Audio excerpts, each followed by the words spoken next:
There's been a lot of talk lately about how social media is killing music, and I understand where that argument comes from.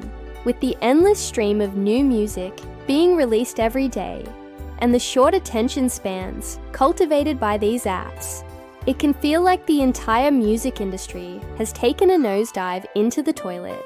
But is it really that bad? I recently made a post asking people for their thoughts on whether they thought social media was helping or hurting artists, and what their reasoning was behind their answer. The responses were almost evenly split between help and hurt, with a good amount of people answering both. So let's take a look at some of the arguments being made on both sides to see if we can come to any kind of conclusion.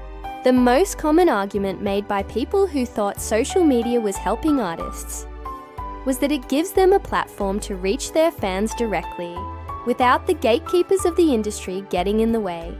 In the past, if you wanted to become a musician, you had to rely on getting your music heard by the right people at a record label, which was notoriously difficult to do unless you were from the right background, had a famous friend who could get you in the door. Artists can now share their music worldwide and connect with their audience directly through social media, all without ever having to step foot in a major label office. For sure, new music is helping talented artists shine and earn a living. It's created fair chances for everyone, right?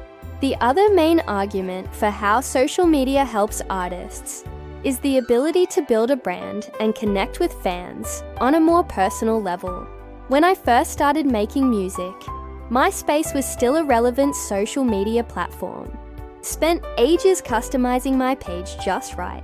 Back then, it was all about self-expression and showing off your personality, and I think that got lost somewhere along the way.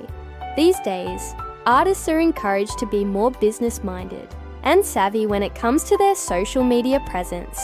But if done correctly, it can be a powerful tool to not only promote your music, but also connect with your fans on a more personal level.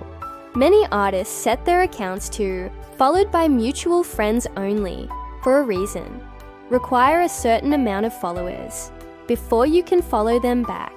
It's because they want to curate their audience and connect with people who are genuinely interested in them as a person, not just another number in their analytics. On the flip side, there are plenty of reasons why social media can be detrimental to an artist's career.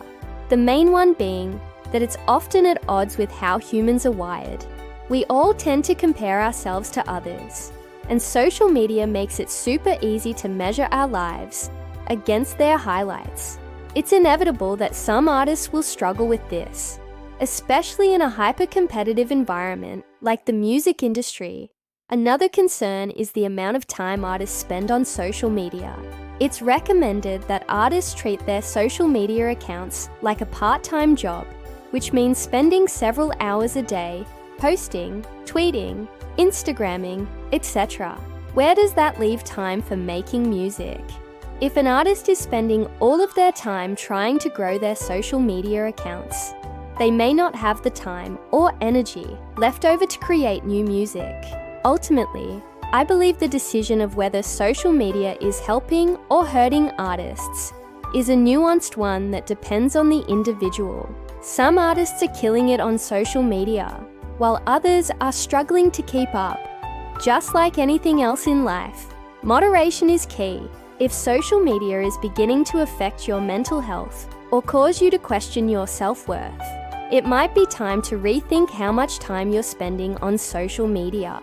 But if you're able to maintain a healthy balance and use social media to your benefit, then it can be a great tool to help promote your music and connect with your fans.